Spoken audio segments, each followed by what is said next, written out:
A real estate millionaire stops at a gas station in a poor neighborhood when a little girl approaches desperately and begs, "Sir, please buy my house. I really need money." Intrigued, he follows her to a deteriorated wooden shack.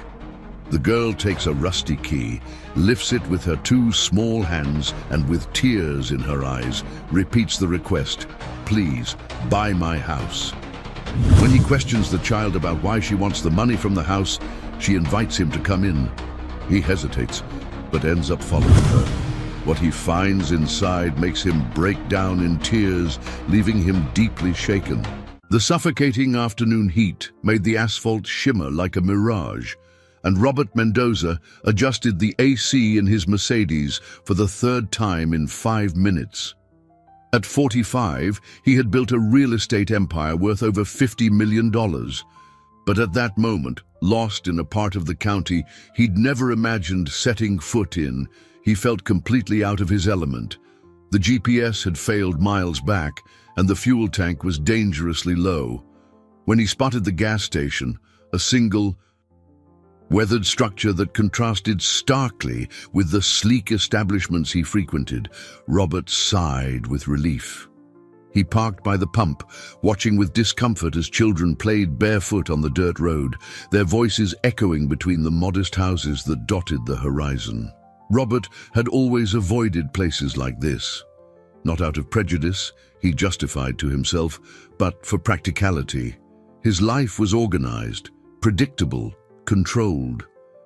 Meetings in climate-controlled offices, lunches at fine dining restaurants, deals that moved millions. Here, surrounded by the dust clinging to his Italian suit and the smell of sweat mixed with diesel, he felt like an intruder. While the attendant filled his tank, Robert checked his emails, trying to maintain the routine that calmed him. A purchase offer for a lot downtown, another meeting with investors, numbers dancing on the screen in a language he commanded perfectly. The real world, the one he knew and controlled, was still just a few taps away. That's when he saw her. A girl of about 8 was running toward him, her bare feet kicking up small clouds of dust. Her clothes were worn but clean, and there was something in her eyes, an urgency, a desperation, that made Robert look up from his phone for the first time since he'd arrived. The child stopped before him, breathless, her small hands clutching the hem of his dress shirt as if it were a life raft. Her brown eyes shone with unshed tears, and when she spoke, her voice trembled with an emotion Robert couldn't quite decipher. "Mister, please, buy my house." Robert blinked, certain he'd misheard. He slipped the phone into his pocket and knelt to her level, studying her small, determined face. There was something in her expression that unsettled him. Immaturity that shouldn't exist in someone so young. "I'm sorry, what was that?" he asked, his voice softer than he intended. "I really need the money." The girl gripped his sleeve tighter, and Robert could feel the desperation radiating from her like heat. "You work with houses, right? I saw your fancy car, and the man at the station said you're one of those rich men who buys houses." Robert glanced around, realizing he had indeed drawn attention. A few residents watched from a distance, curious but respectful. The attendant had finished with the gas and was waiting for payment, pretending not to listen. "Listen, kid, Robert began, but the girl cut him off. "Please, mister, my house isn't very big, but it's mine, and I need the money to save my little brother." The tears finally began to fall, leaving clean trails on her dusty cheeks. "He's really sick, and I don't know what else to do." Something stirred in Robert's chest, a feeling he hadn't experienced in years.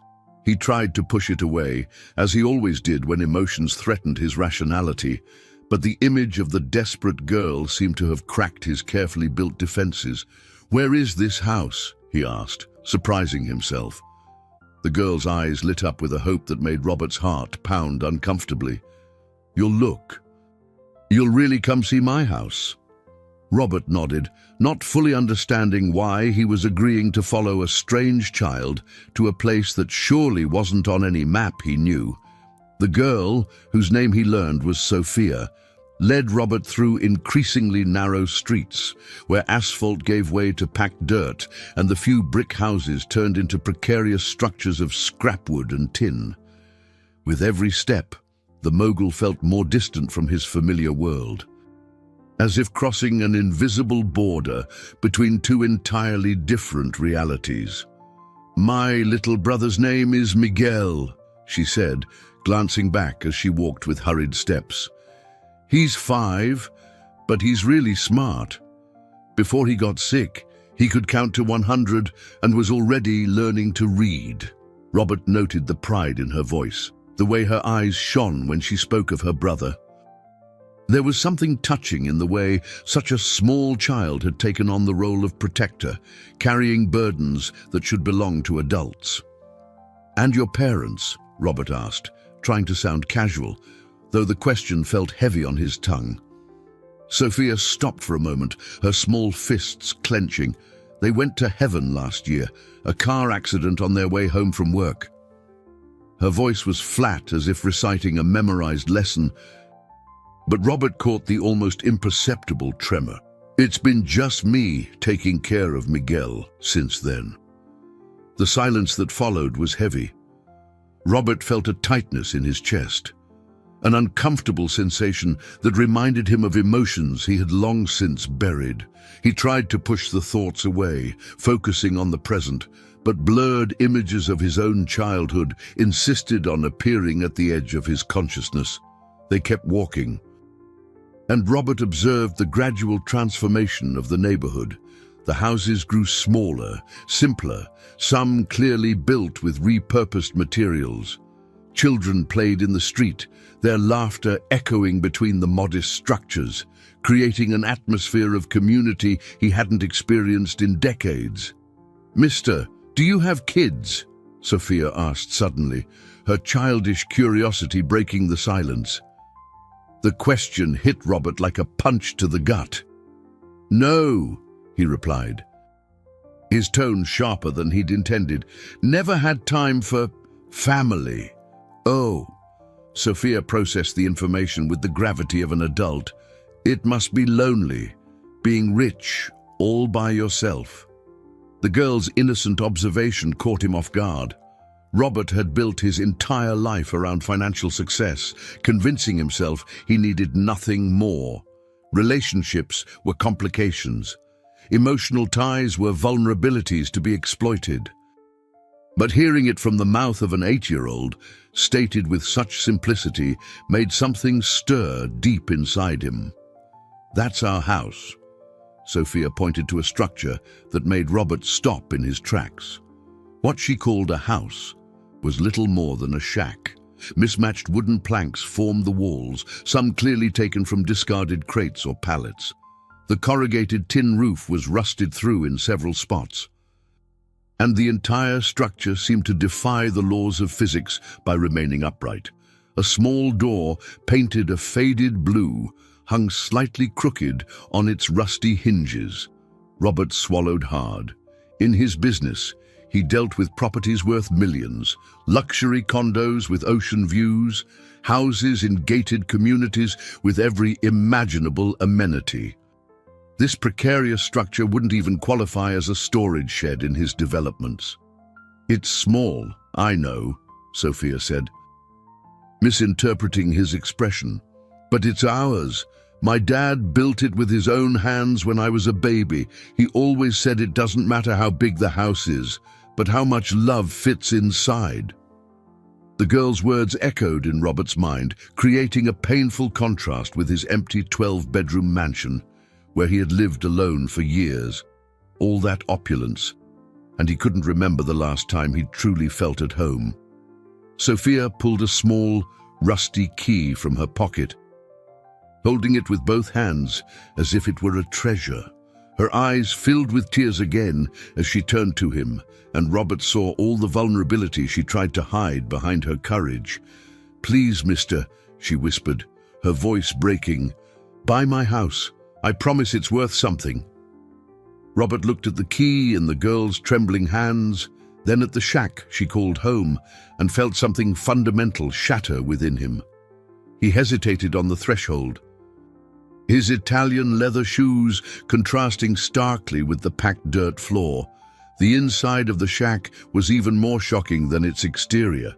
A single room served as living room, bedroom, and kitchen, with imaginary divisions created by old curtains hung from makeshift clotheslines. Sunlight filtered through the cracks between the planks, creating golden beams that danced in the dusty air. In the most sheltered corner, away from the leaks that dripped into buckets scattered on the floor, was a thin mattress covered with carefully laundered sheets, though patched in several places. That's when Robert saw him. Miguel was lying on the mattress, so small he almost disappeared among the blankets. His small face had the frightening pallor of illness, and his breathing was labored, each breath seeming to require a conscious effort, even in his sleep. His furrowed brow suggested constant discomfort. "Miguel," Sophia whispered, kneeling beside her brother, "I brought a visitor." The boy opened his eyes slowly, and Robert felt as if he'd been struck in the chest. Those eyes were immense in his thin face, shining with a fever that didn't seem to break. When Miguel managed a weak smile for his sister, Robert had to lean against the wall to keep from staggering. "Hi, Sophie." The boy's voice was a hoarse whisper. Did you do it?"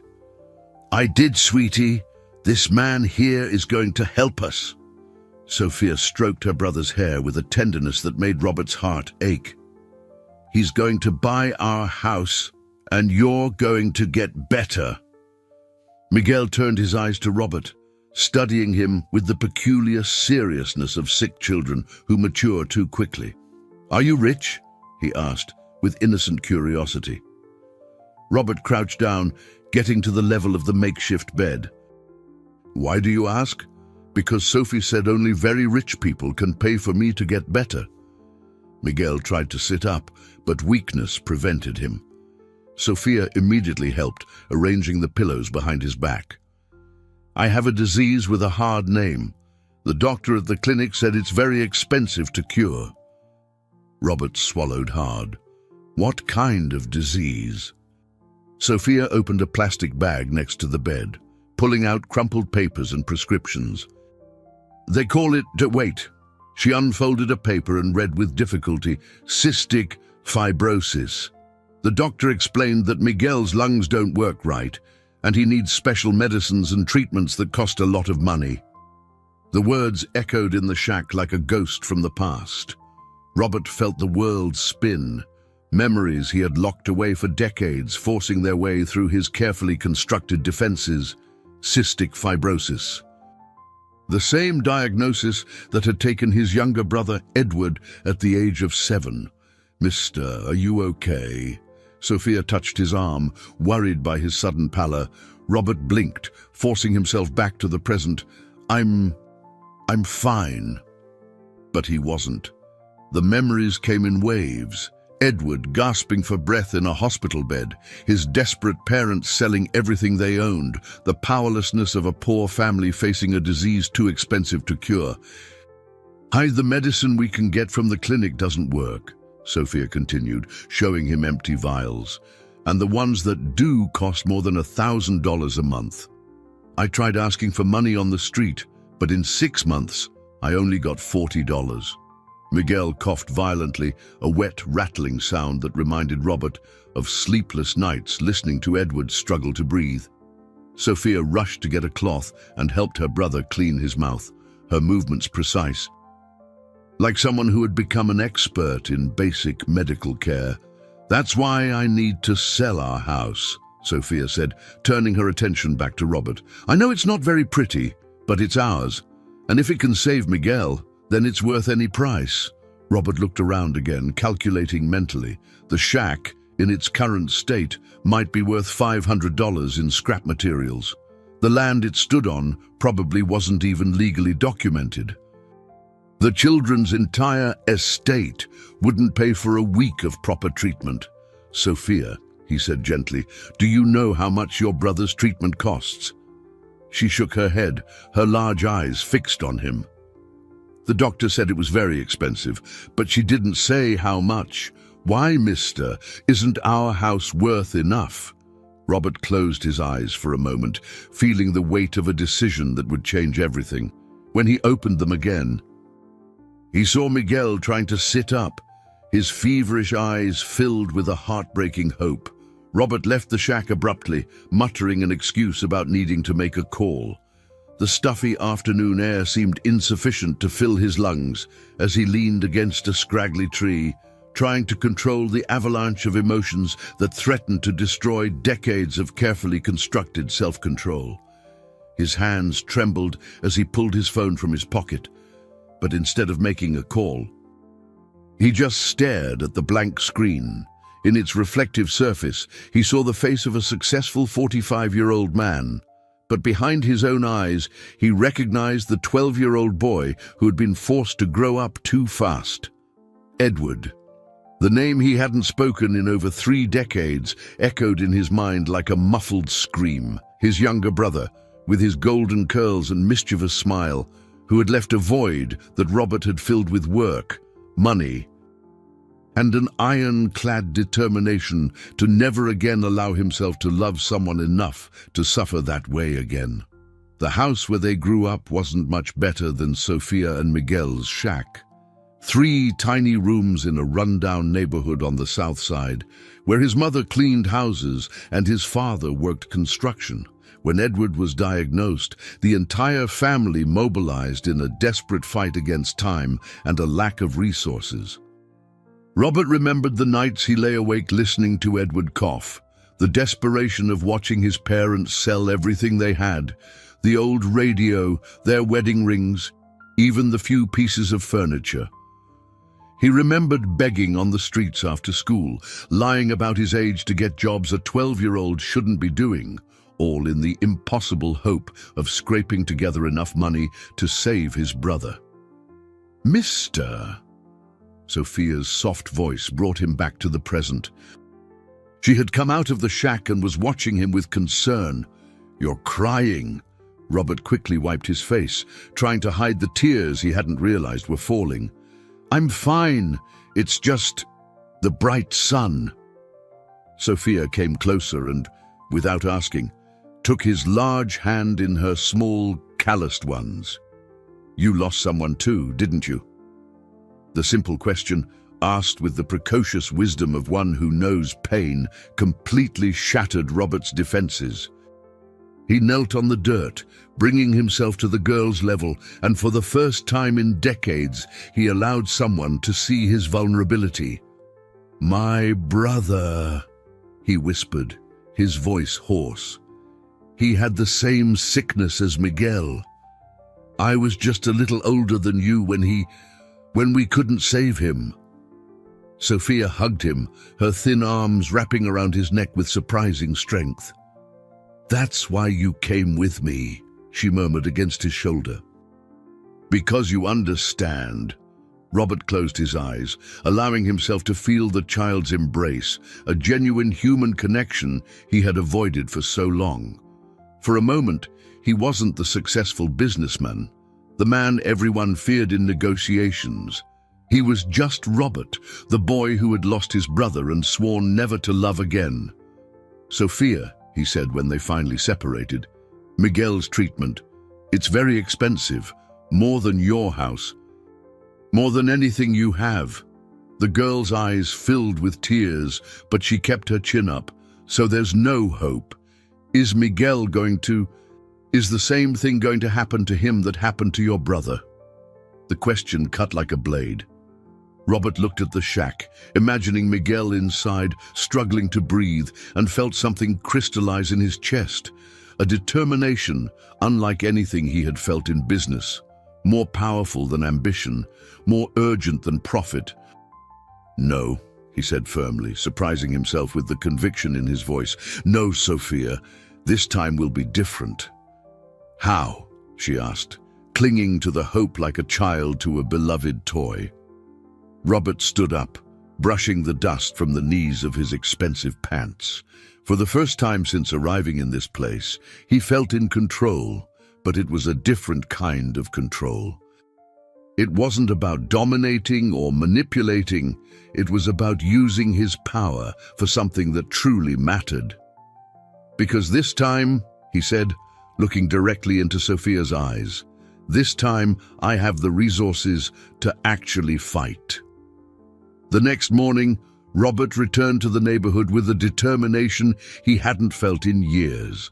He had spent the entire night researching cystic fibrosis, contacting medical specialists, and calculating costs.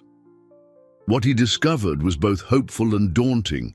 The treatment was possible, but it would cost approximately $2 million. Sophia was waiting for him at the door of the shack, as if she knew he would be back. Her eyes shone with a mixture of hope and fear, like someone who doesn't want to be disappointed again, but can't help but believe. "How's Miguel?" was Robert's first question. "Worse," Sophia answered honestly. "He coughed all night. And this morning he couldn't even sit up to drink water." Robert felt the familiar tightness in his chest, the urgency he had learned to recognize when time becomes the enemy. "We're taking him to the hospital. Now." "But mister, we don't have money for a private hospital, and at the public one—" "I do," Robert interrupted her gently. "Trust me." The drive to the Harrison Medical Center, the most renowned hospital in the state, was a silent torture. Miguel was conscious but clearly fragile, leaning back in the Mercedes as Sophia held his hand, whispering words of encouragement that sounded like prayers. Robert watched them in the rearview mirror, and each of Miguel's difficult breaths echoed in his memory as a painful reminder of Edward. But this time would be different. This time he wasn't a helpless boy watching a tragedy unfold. At the hospital, the change was immediate. The Mendoza name opened doors that remained closed to families like Sophia's. Within minutes, Miguel was being examined by a team of specialists led by Dr. Henry Wallace, an internationally recognized pediatric pulmonologist. "The situation is critical," Dr. Wallace explained after 2 hours of tests. "The cystic fibrosis is in an advanced stage, but there is still hope. There are new treatments, medications that can significantly reverse the lung damage." "What's the cost?" Robert asked directly. "For a full course of treatment, including medication, specialized physical therapy, continuous monitoring, and potential procedures, approximately $2 million over the next 3 years. Sophia paled at the figure, but Robert simply nodded. "When can we start?" "There's a problem," Dr. Wallace continued, looking uncomfortable. "This treatment isn't covered by public aid, and to begin privately, we need complete documentation for the children, legal guardians, medical history. They're orphans," Robert explained. "Then we have to involve child protective services, social workers, a whole series of bureaucratic protocols that could take weeks or even months to resolve." Robert felt frustration build in his chest. He had discovered that money, his most powerful tool, was not enough when faced with the bureaucracy and legal complexities of a situation like this. "Doctor," he said, controlling his tone, "this boy doesn't have weeks. You said yourself his condition is critical." "I understand, Mr. Mendoza, but my hands are tied. I can admit Miguel to stabilize him, provide respiratory support, but to start the definitive treatment—" "How long does he have without it?" Sophia asked with a courage that broke Robert's heart. "Doctor," Wallace hesitated before answering, "with the basic care we can provide, perhaps a few weeks." The ensuing silence was deafening. Robert looked at Sophia, who held her sleeping brother's hand, and saw the world's determination in an 8-year-old's eyes. He also saw a reflection of himself decades ago, powerless before a situation that money couldn't solve immediately. "Then we'll solve the bureaucracy," Robert said, his voice charged with determination. I'll hire the best lawyers, expedite every process. Mr. Mendoza, Dr. Wallace called as he stood to leave. May I ask what your relationship is to these children? Robert paused, looking at Sophia and Miguel. Technically, they were strangers he had met less than 24 hours ago, but when he looked at these two small human beings fighting against the odds, he saw family. They are, he began, then stopped and restarted more firmly. They are my responsibility now. A week had passed since Robert had committed to helping Sophia and Miguel. The boy was stable in the hospital, breathing with the help of modern equipment, but still awaiting the bureaucratic clearance to begin his definitive treatment. Robert had hired 3 different law firms to speed up the legal processes, but the bureaucratic machine moved with frustrating slowness. It was during one of his daily hospital visits that Robert noticed the stares. Nurses whispered as he walked the halls. Administrative staff exchanged low-voiced comments. Initially, he attributed it to being a public figure, but something about the quality of those looks bothered him. The truth came to light when Mrs. Gable, one of Sophia's neighbors, approached him at the hospital entrance. She was a middle-aged woman, with deep wrinkles carved by years of hard work and constant worry. Mr. Mendoza, she said, blocking his path with determination, I need to speak with you.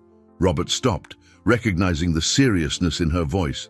Yes, Mrs. Gable. I live 3 houses down from Sophia. She looked around nervously before continuing. You need to know. They're spreading rumors about you in the neighborhood. What kind of rumors? Robert felt a chill. And they're saying you're taking advantage of the kids, that no rich man would do this out of kindness. Mrs. Gable lowered her voice. Some people called Child Protective Services, saying it's suspicious for a stranger to show up out of nowhere and want to help orphan children. Robert felt the world spin. In his entire career, he had faced down ruthless competitors, sabotage attempts, and business-related smear campaigns. But he had never imagined defending himself against accusations involving children. Mrs. Gable, I just want to help. Miguel is dying, and I have the resources to save him. I know that, she said quickly. I see how you look at those kids. It's the same look a father has for his children, but not everyone understands that. That afternoon, the situation grew even more complicated. Robert was in Miguel's room, reading an adventure book he'd bought for the boy, when 2 social workers entered, accompanied by a representative from CPS. Mr. Mendoza, the older woman said, presenting her credentials. I'm Dr. Helena Costa from Child Protective Services. We need to talk. Sophia, who was arranging flowers she had brought for her brother, tensed immediately. Robert saw the fear in her eyes and tried to convey calm with a forced smile.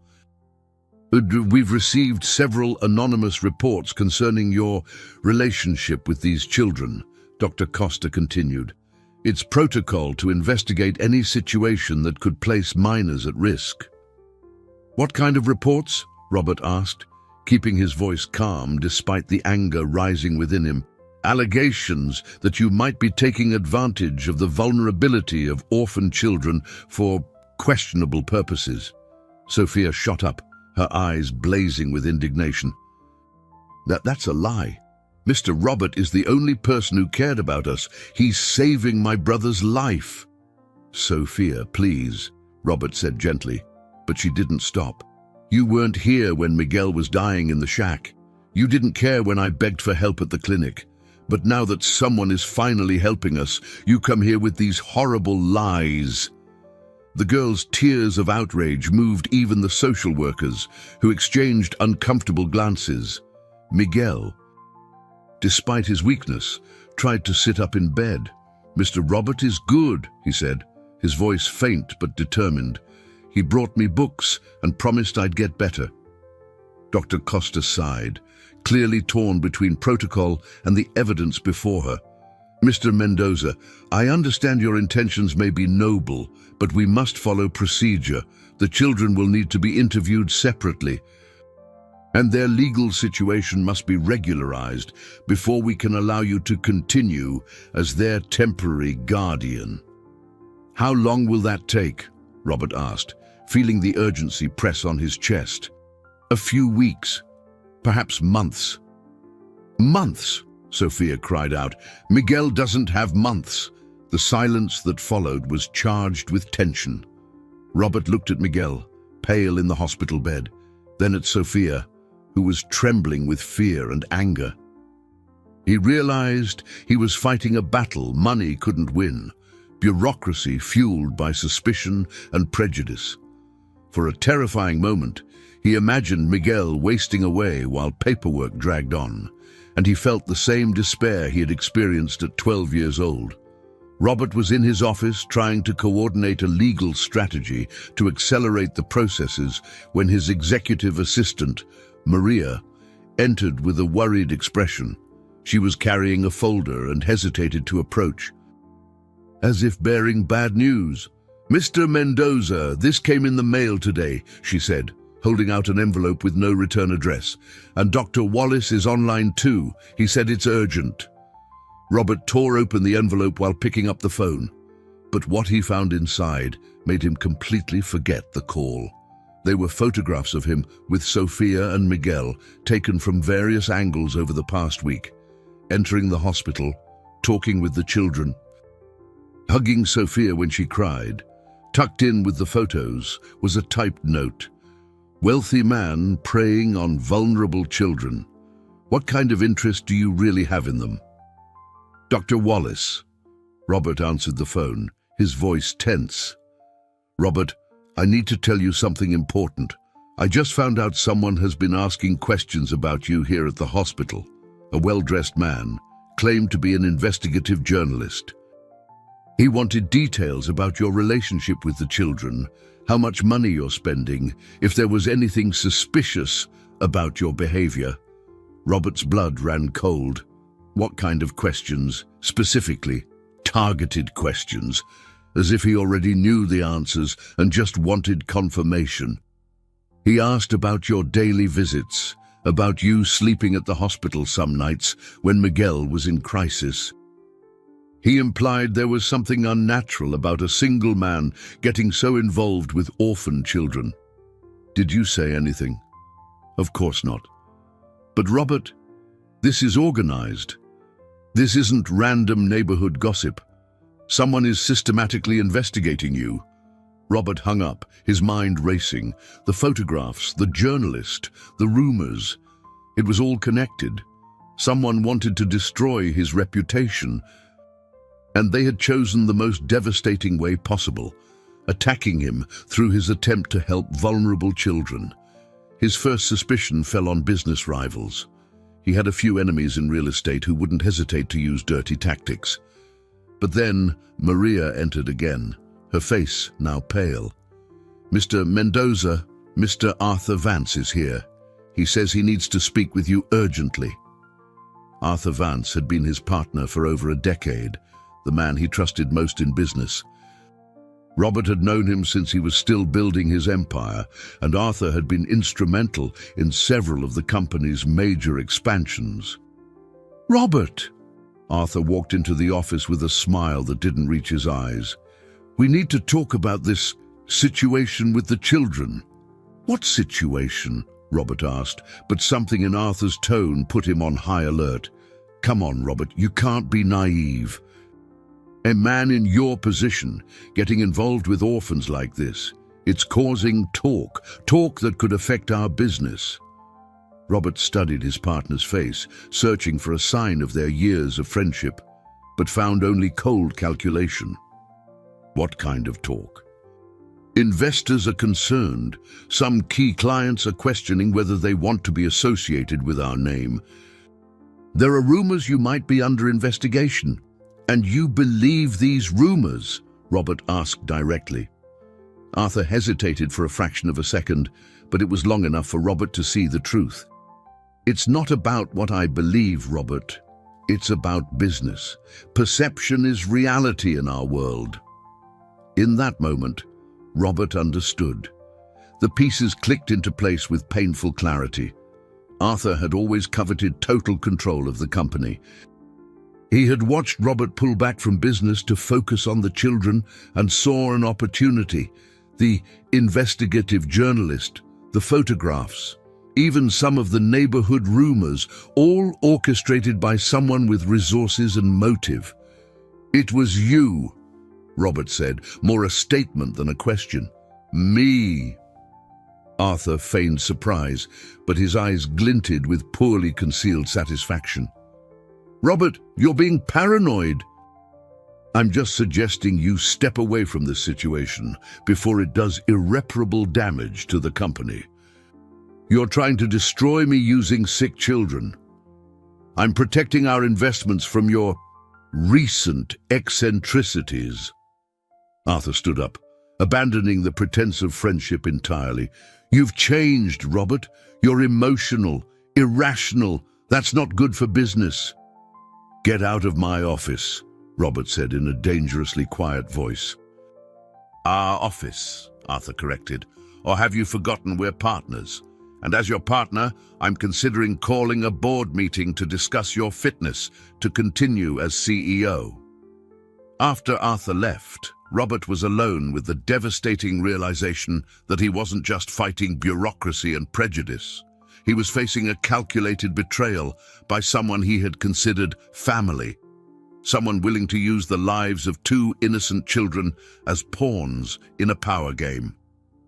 The phone rang. It was Sophia, her small, frightened voice on the other end. "Mr. Robert, more people came to the hospital. They're saying they might have to take us to different places." Robert raced to the hospital as if his own life depended on it. On the way, he called his lawyers, demanding they mobilize every available resource to block any attempt to separate Sophia and Miguel. His mind worked furiously, calculating moves and counter-moves, as in a chess game where the pieces were human lives.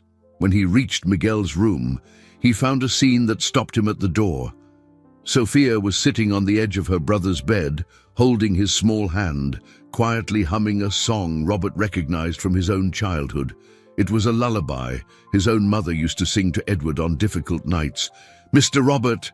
Sophia ran to him as soon as she saw him, hugging him with desperate force. "They said they might have to separate us, that I might have to go to one home and Miguel to another." Robert knelt and held the girl's shoulders, looking directly into her eyes. "Sophia, listen to me very carefully. I will not let that happen. I promise you." "But how can you promise? They're the government. They have the power to—" "And I have resources, Sophia. I have lawyers. I have influence. And more important than any of that, I have something they didn't count on. I actually care about you." Miguel, who had been dozing, opened his eyes and smiled weakly. "Mr. Robert, are you going to be our real dad?" The question, asked with the devastating innocence of a sick child, struck Robert like a bolt of lightning. He looked at the pale little face, at Sophia with her large, hopeful eyes, and felt something solidify in his chest. A certainty that went beyond any business decision he had ever made. "If you'll have me," he said simply, "I'd love to be—" Sophia's tears were immediate, but this time they were tears of relief and joy. She hugged him again, and Robert felt as if a part of himself that had been frozen for decades was finally beginning to thaw. "But first," he said, trying to keep his tone optimistic, "we have some boring adult stuff to take care of, okay?" Over the next few hours, Robert coordinated an operation that rivaled his biggest corporate deals. His lawyers worked to expedite the adoption process, while he mobilized contacts in the state government to fast-track the medical approvals needed to start Miguel's treatment. The afternoon brought unexpected news.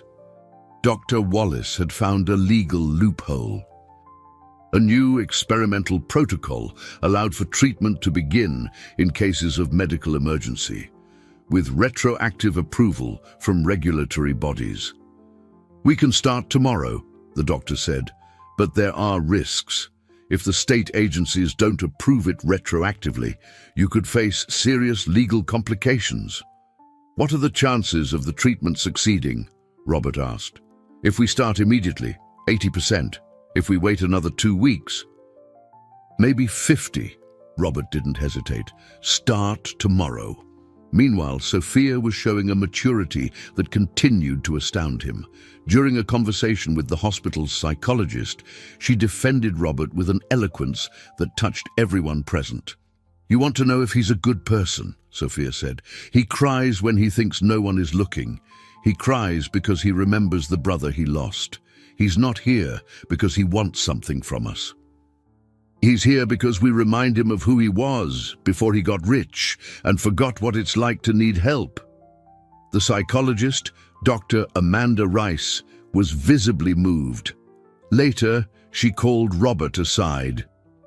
"Mr. Mendoza, I rarely see such a genuine connection between an adult and children in this situation. Sophia sees you as a real father figure, not a temporary savior. And I see them as the children I never thought I could have," Robert admitted. "Too, there's something else you should know," Dr. Rice continued. "Sophia has been researching her brother's illness.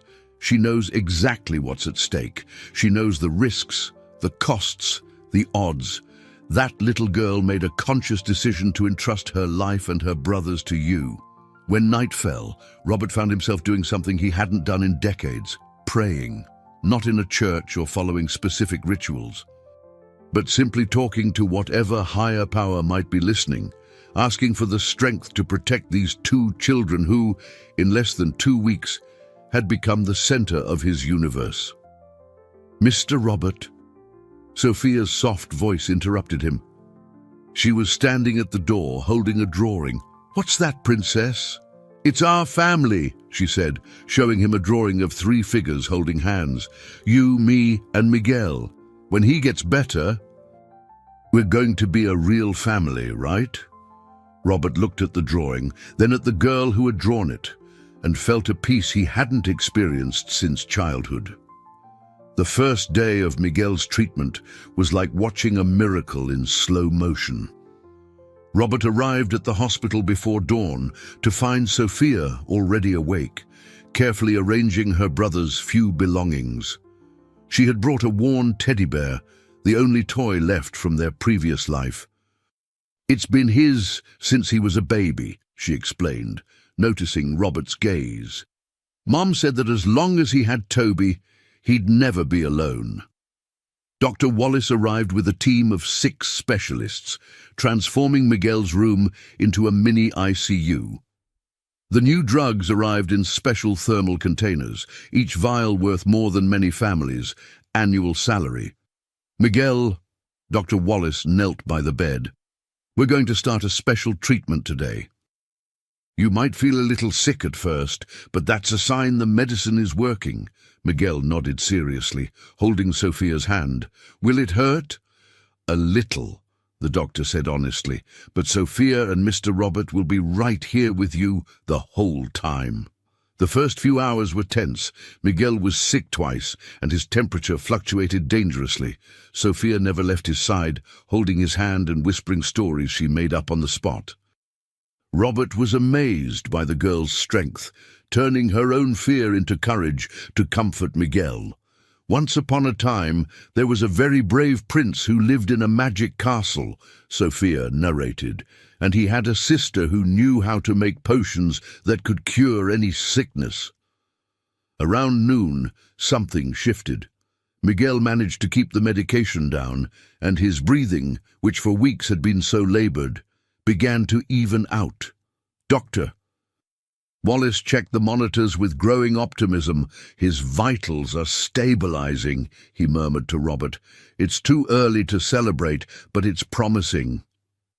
Meanwhile, Robert was fighting battles on other fronts. Arthur had successfully called an emergency board meeting for the following week, claiming Robert was mentally unstable and a risk to the company.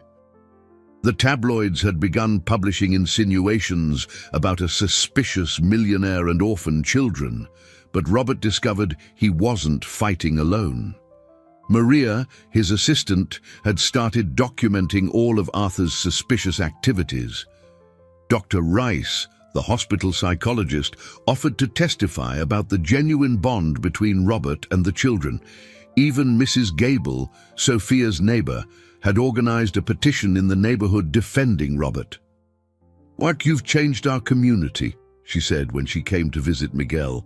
"After you showed up, other people started paying attention to us. A church donated medicine to the clinic. A company offered jobs to some of the unemployed parents." In the afternoon, Miguel managed to sit up in bed for the first time in weeks. His face was still pale, but there was a new light in his eyes that made Robert's heart leap with hope. "Mr. Robert," Miguel said, his voice stronger, "when I get better, will you teach me how to drive fancy cars like yours?" Robert laughed, feeling tears of relief burn his eyes. "I'll teach you anything you want to learn, champ." Sophia came close and whispered in Robert's ear, "He couldn't sit up 3 weeks ago. The medicine is working, isn't it?" "It is, princess. It's working." That night, as Miguel slept peacefully for the first time in months, Sophia asked a question that caught Robert completely off guard. "Mr. Robert, were you ever happy before you met us?" Robert considered the question carefully. He'd had success, achievements, recognition. He had a luxurious house, expensive cars, a robust bank account, but happiness? No, he admitted. "I thought I was happy, but I was just busy. It's different." "And now?" Robert looked at Miguel, sleeping peacefully. Then at Sophia with her eyes that were far too wise for her age. "Now I know what real happiness is." Sophia smiled and snuggled into the armchair beside the bed, her head resting on Robert's shoulder. "Me too. Even with all this mess, even with Miguel being sick, I feel safer than I have since our parents went to heaven." Outside, the rain began to fall, but inside the hospital room, 3 people who had found each other by chance were building something that no storm could ever destroy.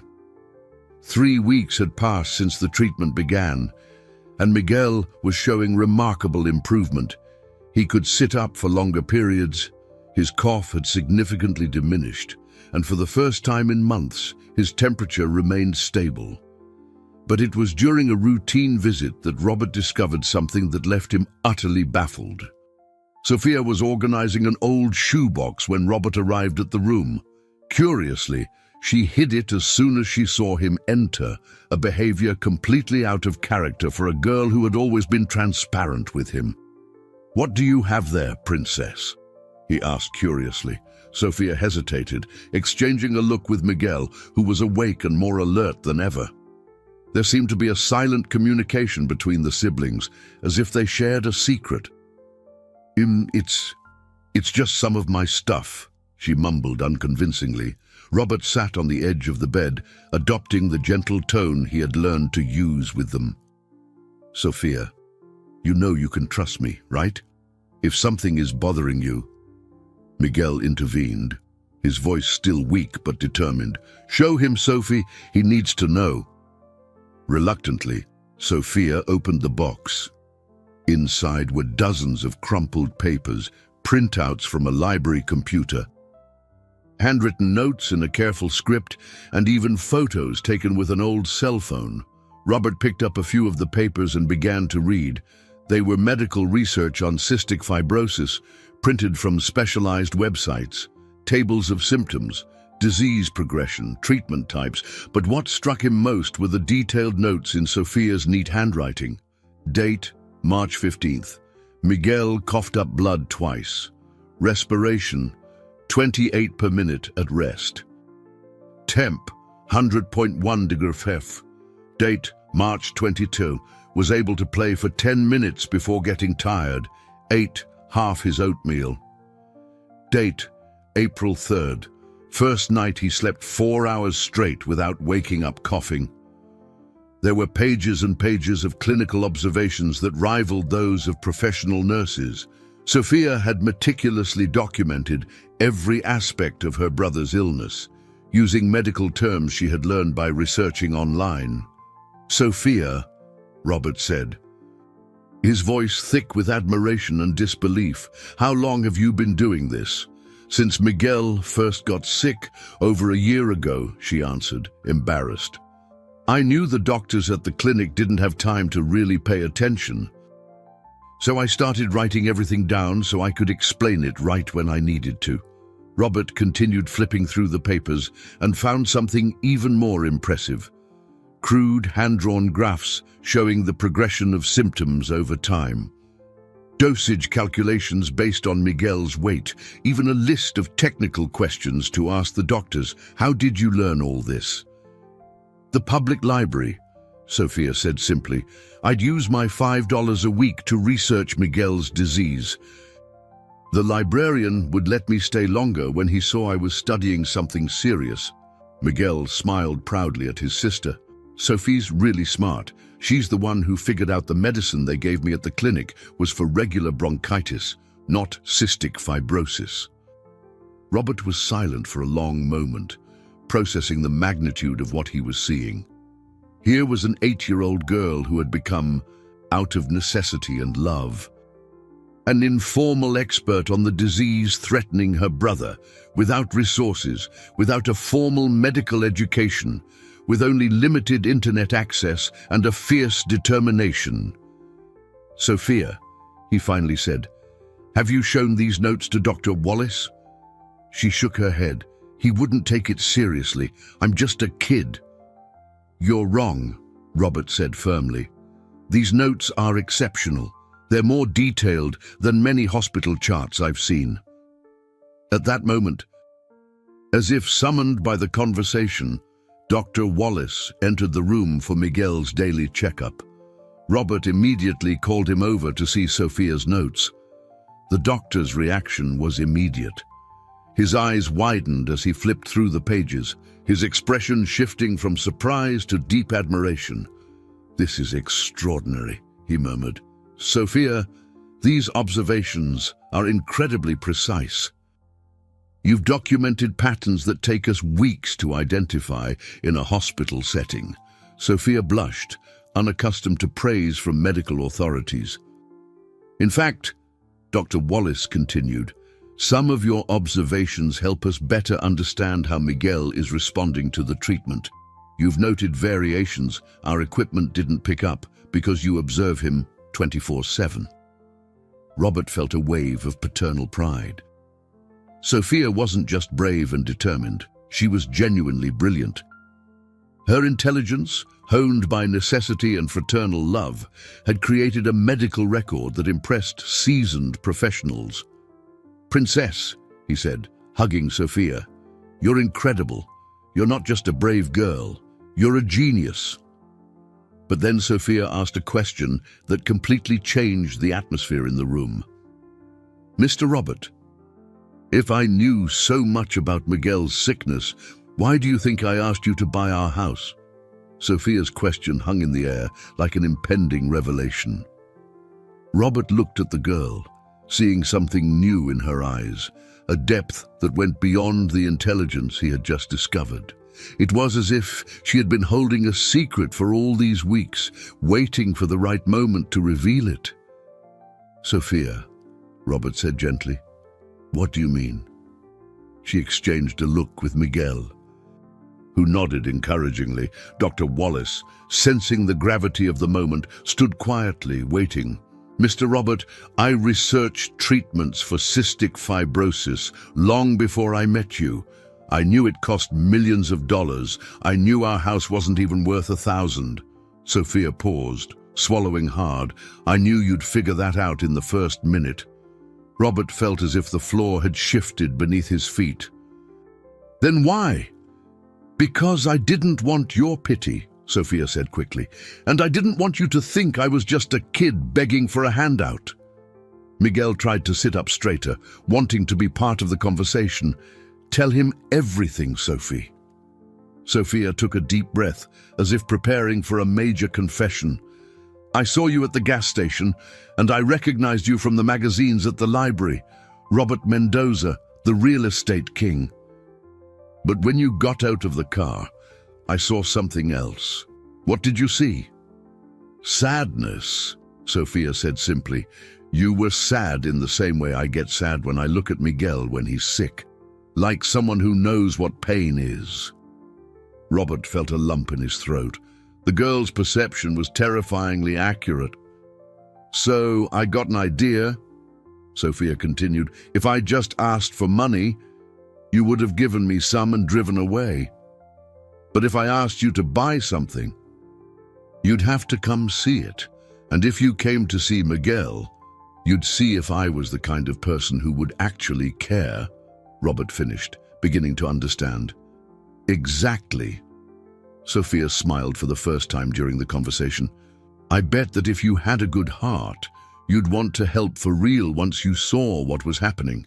And if you didn't, at least I would have tried." Dr. Wallace was clearly impressed. "Sophia, did you manipulate this entire situation?" "I didn't manipulate," she protested. "I created an opportunity. I needed someone to see, to know our story, not just our need." Robert was silent for a long moment, processing the complexity of what had happened.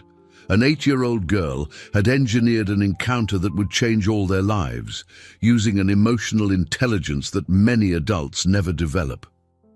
"Did you have a plan B?" he asked, curious. Sophia looked down.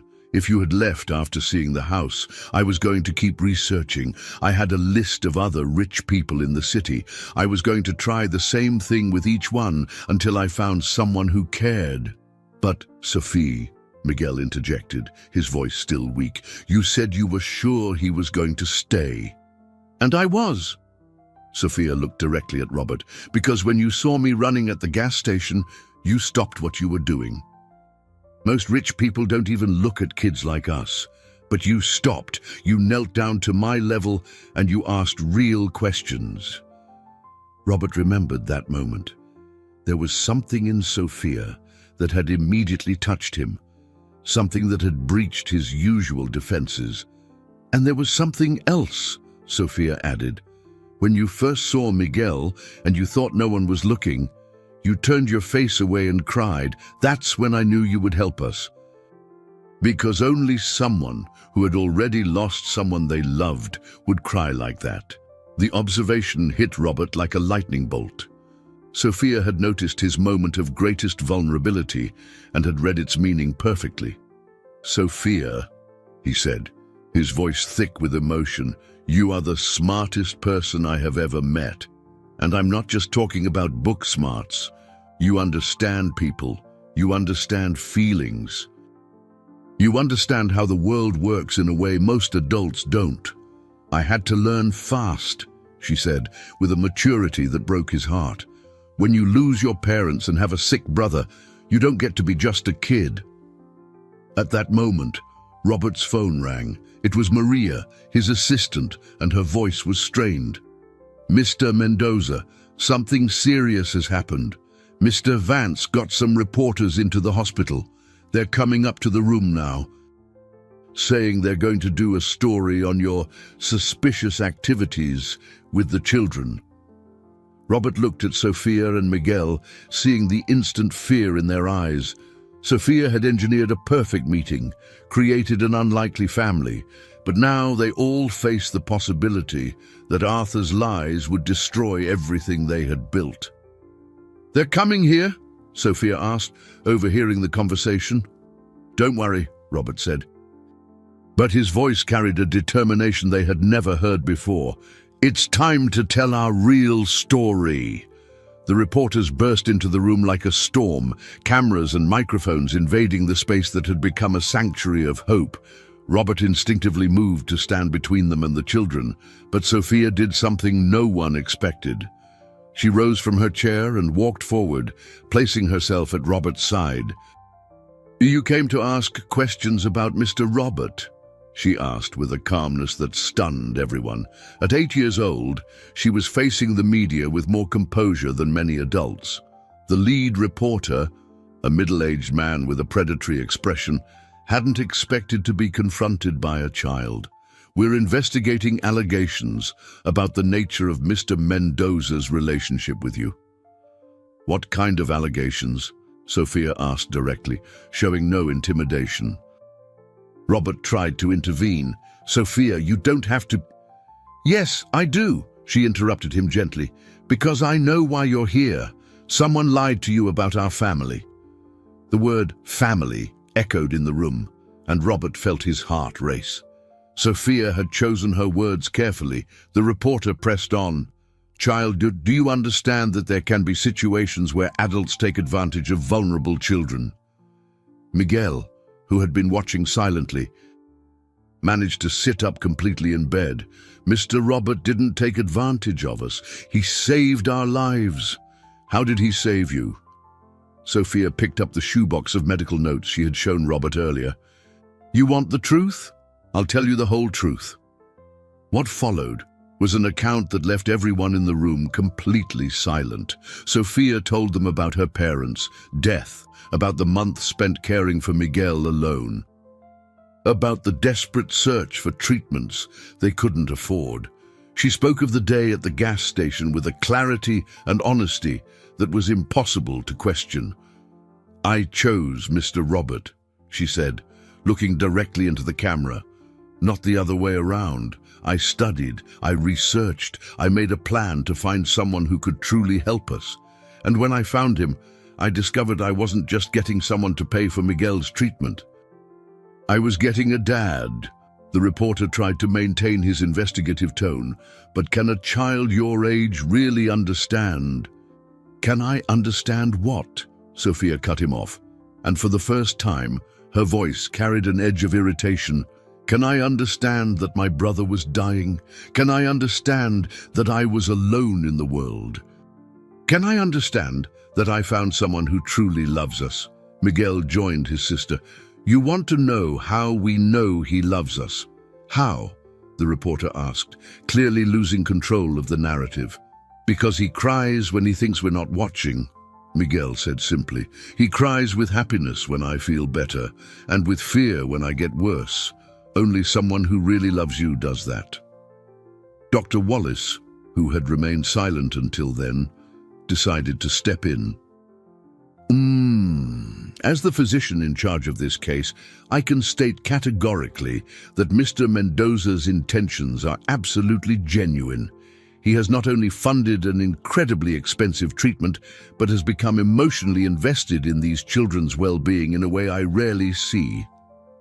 At that moment, Dr. Amanda Rice, the psychologist, arrived at the room, clearly alarmed by the media presence. What is happening here? We're clearing up a few things, Sophia said with dignity. People have spread lies about our family, and we're telling the truth. Dr. Rice glared at the reporters with professional disapproval. As the psychologist responsible for these children's evaluation, I can assure you they are in an environment of genuine love and care. Any insinuation to the contrary is not only false, but detrimental to Miguel's recovery process. The reporter, realizing the story had taken a completely different turn than he'd expected, tried one last approach. But the anonymous tips suggested... The anonymous tips, Robert finally spoke, his voice calm but firm, came from someone who wants to hurt me professionally by using these children as tools. Someone who doesn't care about Miguel's life or Sophia's well-being as long as they can destroy me. Sophia looked at Robert with an expression that mixed love, admiration, and determination. If you publish lies about my dad, she said, using the word publicly for the first time, you'll have to deal with me, and I'm a lot smarter than I look. The threat, delivered with the seriousness of a child who had faced real tragedy, had a startling impact. The reporters exchanged uncomfortable glances, clearly realizing they had been manipulated into attacking a story of genuine family love. When they finally left, the room was silent for a long moment. Then Miguel started clapping with his small hands, followed by Dr. Wallace and Dr. Rice. "Sophia," Robert said, kneeling before her, "you were incredible." "We were incredible," she corrected, hugging him. "Our family is incredible." The impromptu hospital room press conference had consequences no one could have predicted. Within hours, the video of Sophia's courageous defense had spread across social media, touching hearts all over the country. The hashtag Mendoza family began trending, with thousands of people sharing the story of love born from the unlikeliest of encounters. Robert was in his office the next morning, dealing with the fallout, when Maria entered with an expression of mingled shock and joy. "Mr. Mendoza, you need to see this," she said, turning on the television. The story that was meant to destroy his reputation had turned into its complete opposite. The nation's top-rated morning show was replaying the interview, and the commentators were lavishing praise on Sophia's courage and the genuineness of their family bond. "This 8-year-old girl has taught us all a lesson in dignity and family love," the lead anchor was saying. "In a time when we are so quick to distrust one another, the story of Robert Mendoza and these children reminds us that miracles still happen." The phone wouldn't stop ringing. Newspapers wanted exclusive interviews. Television shows asked for appearances. And most importantly, ordinary people offered help, donations, and support. But it was what happened next that truly changed everything. Arthur Vance arrived at the office mid-morning, flanked by 2 lawyers. His face was tense, and Robert knew immediately that the tables had turned. "Robert," Arthur said, forgoing the usual pleasantries, "we need to talk." "About what?" "Your attempt to destroy me using sick children."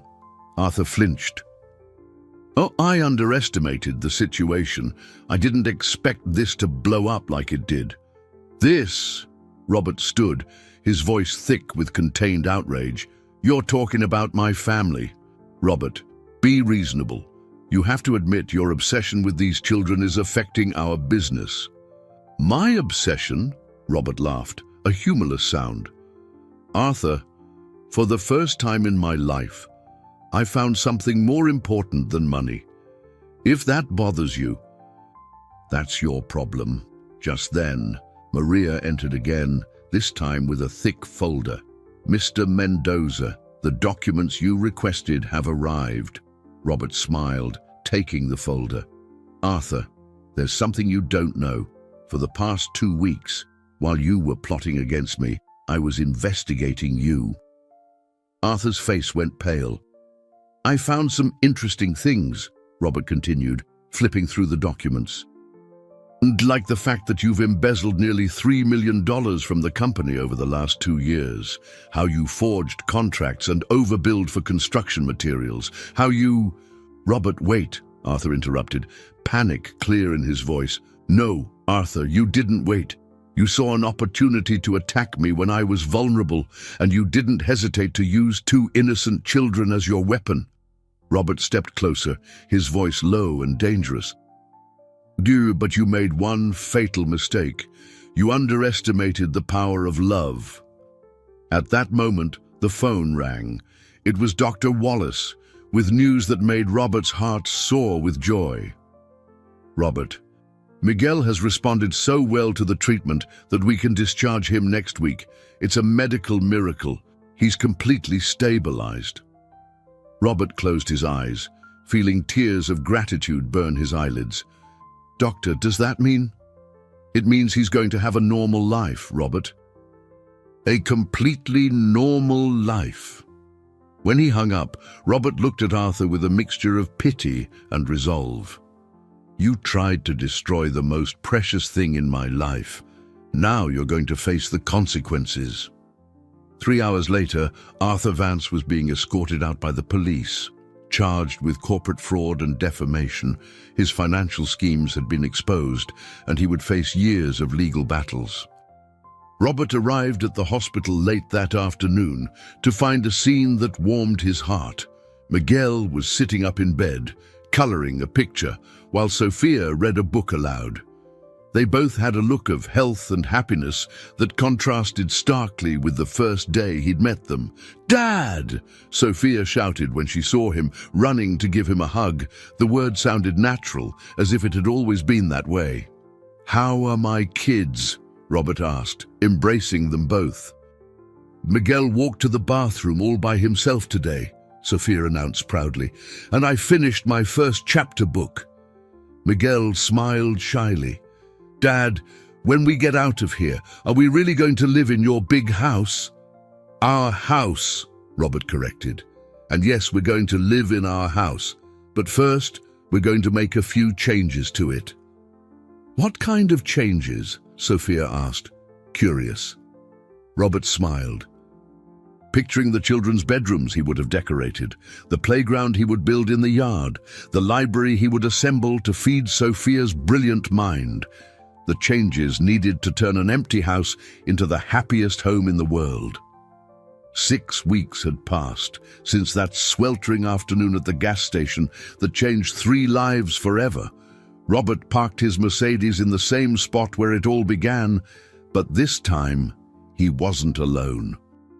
Sophia and Miguel hopped out of the car, both unrecognizable from the desperate children he had found.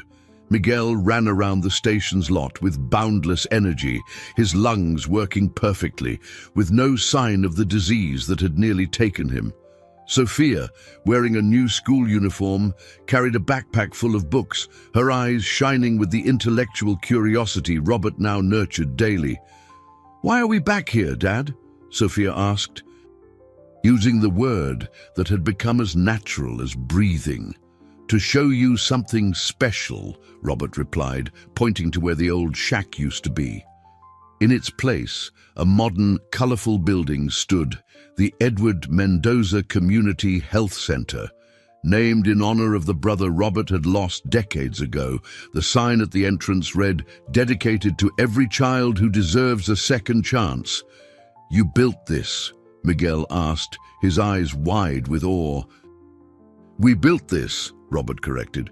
"With the money I would have used to buy more empty condos, we built a place where other families like ours can find help."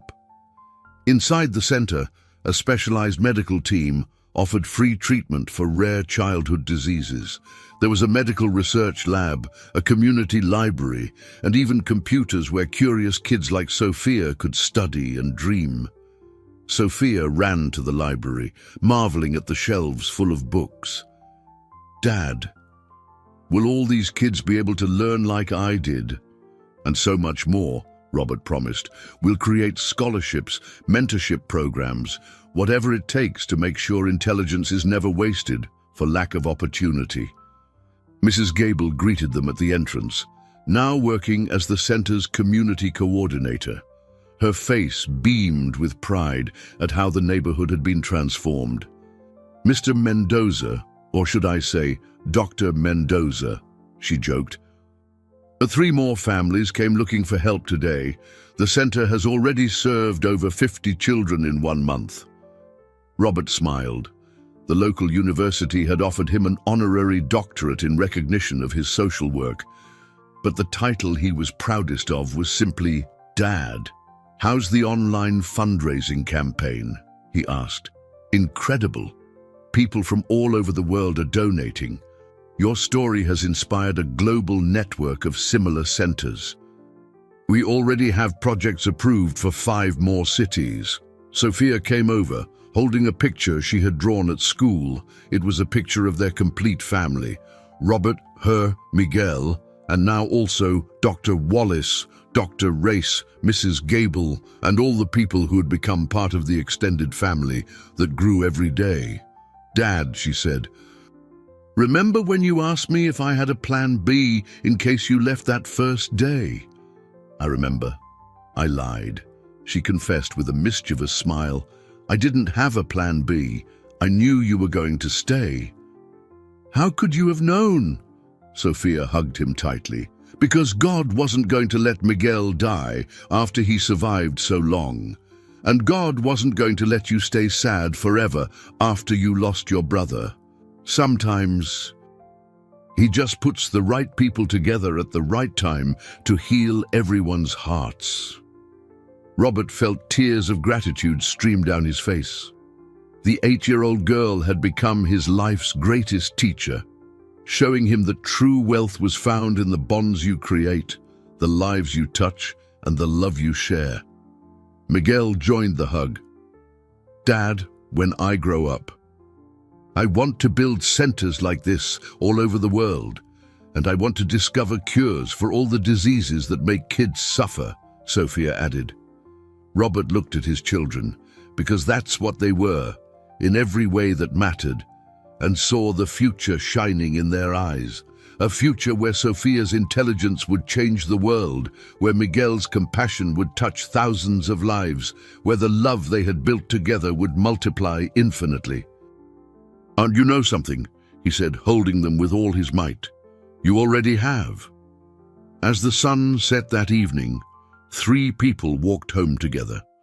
Not to the isolated mansion where Robert had lived alone for so many years, but to the home they had created together, filled with laughter, books, toys, and most of all, love. The shack Sophia had offered for sale had become the seed of a miracle that was spreading across the world.